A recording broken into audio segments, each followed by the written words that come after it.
Welcome back to my Hawaii diaries. This part of the trip is where I was doing a lot of stuff solo because my best friend went back home. And around this time, I somehow caught a cold, so here's me popping some cough drops, getting ready to take on the Koko Greater hike. And let me tell you, due to playing soccer for X amount of years and being a gym girly, I take pride in my stamina and strength, but this hike was no joke. A lot of people on TikTok said it was a nice beginner hike, but that incline is steep as you can see. But when you get to the top, the views are so worth it.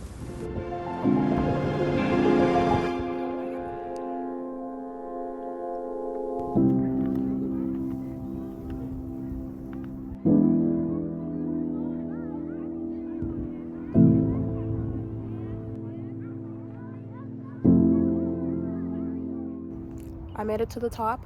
I've been up here for about a good 20 minutes because the way up was treacherous. So of course I'm enjoying my views and they are beautiful.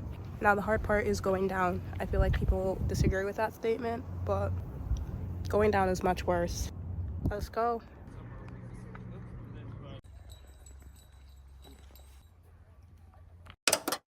Considering I finished my hike around 12:30, we still had the whole day ahead of us, so we headed over to this cafe where I got a very much needed iced latte and then my mom got some kind of sandwich. We chilled at this cafe for a bit and then headed over to the beach.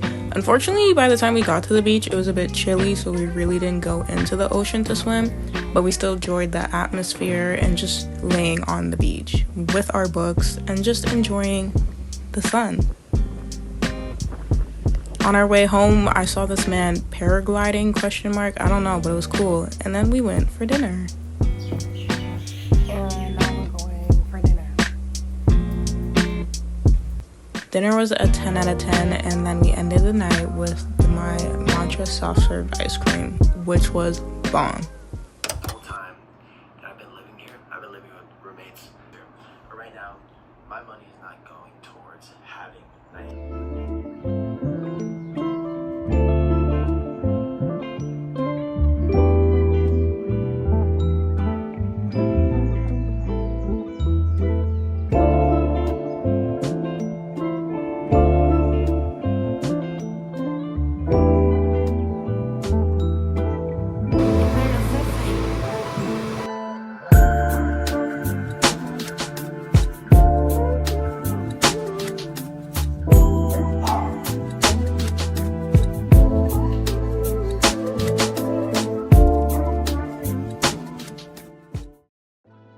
This day was a continuation of our North Shore adventures. Last time we headed up to the North Shore, there was more rain than we were expecting and we got some flash flood warnings, so we decided to cut our trip short.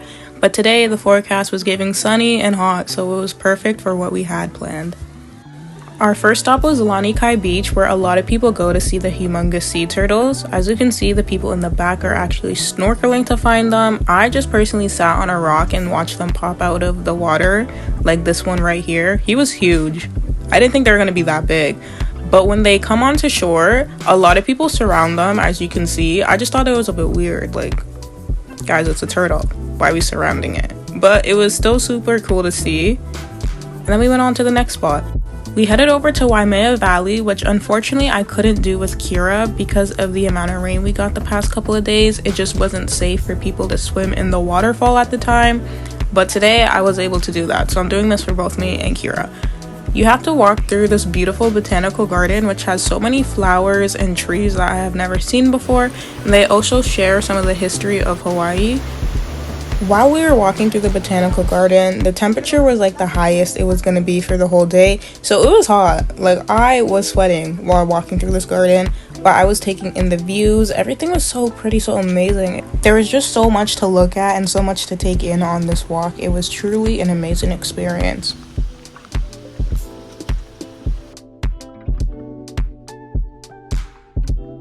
Here we could see the waterfall that I was about to go take a cold plunge in. It was so beautiful. Like, I've never seen a waterfall this close up before. I've seen like Niagara Falls, but like I can't jump into Niagara Falls, you know what I mean? Anyways, here's me struggling with the life jacket. Clearly I just didn't know how to buckle myself up, and then it was time for me to go in. As you can see, I'm making a face because the water was a bit cold. Even though I was sweating, me and cold water, we don't go together. But once I was able to actually get in and not slip on any of these rocks, because it is slippery trying to go into the waterfall, it was amazing. I was having so much fun. I was trying to swim close to the waterfall. There's people that are actually going on those rocks and like jumping into it, but that was too much for me. I just swam as close as I could, and then I kind of just like let the current push me all the way back, and then I would repeat. And then I would like bob in circles. Like, I was just having a great time. I stayed in that waterfall for so long, but it got to the point where I was too tired to keep going, which meant it was time for a coffee. I got the lavender haze and it was so good. Me and my mom took our drinks on a walk along the Bonanza pipeline. The waves here go crazy when it's prime surfing time. That just wasn't the case for today. And by the end of our day, I was exhausted. The waterfall really took me out, and we made our way home. This was another view of the Koko crater hike I did a couple of days before. And when I was looking at it from afar, I was like, damn, I really was on top of that. Like, I really did that. And that was the end of our day. By the time we got home, your girl was exhausted. I think swimming in that waterfall really took me out. Swimming already drains you a lot, but when you're like swimming against the current, ooh, that was like one of the best sleeps of my life.